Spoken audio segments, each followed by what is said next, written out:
안녕하세요. 박형기에게 박형입니다. 오늘은 처음으로 제 투자 자산의 포트폴리오 구성에 대해서 알려드리려고 합니다. 그리고 이 포트폴리오 구성 이유와 함께 주택 임대 사업을 한 이유에 대해서도 약간 알려드릴까 합니다.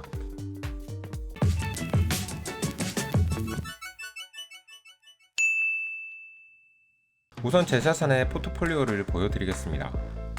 보시는 것처럼 부동산이 80% 정도, 그리고 ETF가 5%, 주식이 5%, 현금 및 유동자산이 10%로 구성이 되어 있습니다.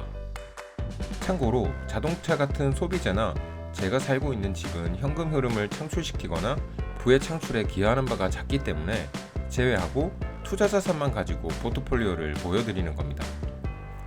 주택 임대 사업을 주 사업으로 하고 있으니 부동산이 당연히 가장 많습니다. 다음으로 ETF와 주식을 10% 정도 가지고 있습니다. 저는 주식을 별로 추천하지 않는데 미국의 배당률이 높은 ETF 2가지, 그리고 주식은 우리나라 기업의 주식인데 배당률이 조금 높으면서 투자 가치가 있는 기업의 주식을 가지고 있습니다. 이렇게 주식과 ETF는 배당을 목적으로 가지고 있습니다.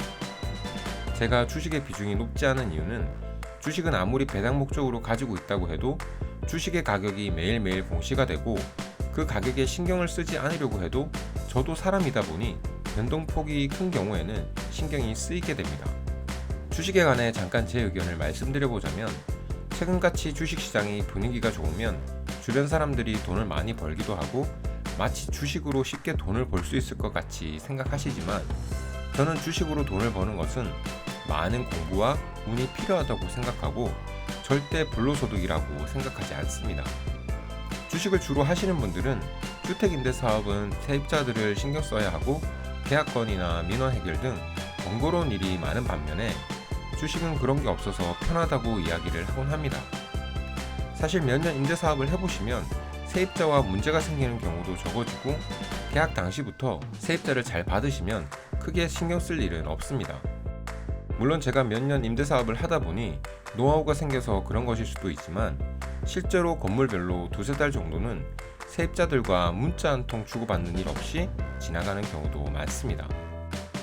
아무튼 주식은 매일같이 가격 변동에 신경을 써야 하고 종목에 대한 공시나 뉴스도 찾아봐야 하고 종목을 변경해야 한다면 다른 종목도 공부해야 하고, 그리고 아무리 공부를 한다고 해도 의도치 않은 상황으로 손실을 크게 볼 수도 있습니다. 이렇게 투자되는 시간들과 정신적 스트레스에 대한 보상이 주식으로 얻는 수익이기 때문에 주식으로 버는 돈은 절대 불로소득이 아닙니다.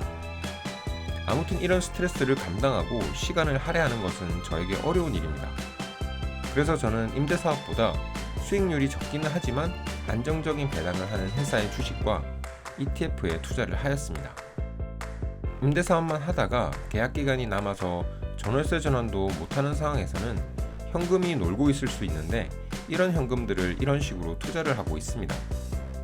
배당주다 보니 가격 변동에 크게 신경 쓰지 않아도 되고 비중이 크지 않다 보니 위험성도 상대적으로 적어서 이 정도 비중의 투자는 부동산 투자만 하시는 분들께는 추천을 드리는 편입니다.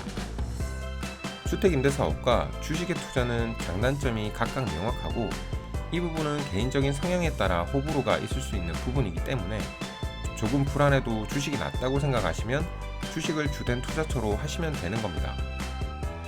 저는 공부 없이 주식하는 건 반대하지만 돈을 저축해서 물가 상승률보다 못한 이자를 받는 분들보다는 공부를 좀 해서 주식으로 수익을 내시는 분들이 낫다고 생각을 합니다.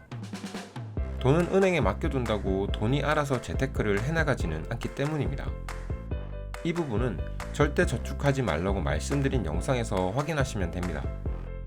아무튼 이런 이유로 저는 주식 비중은 작고 부동산 비중이 대부분입니다.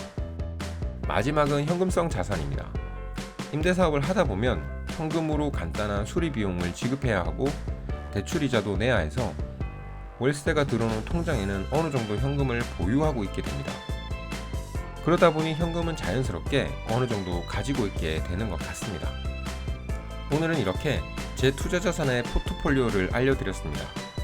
여러분도 제 이야기를 참고해서 포트폴리오 구성도 생각을 해보시고 주식이나 임대사업의 장단점도 간략하게나마 말씀드렸으니까 여러분의 성향에 맞는 포트폴리오를 구성해서 투자를 해 나가시기 바랍니다.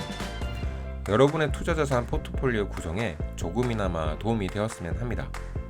이번 영상은 여기까지였습니다. 여러분 부자 되십시오.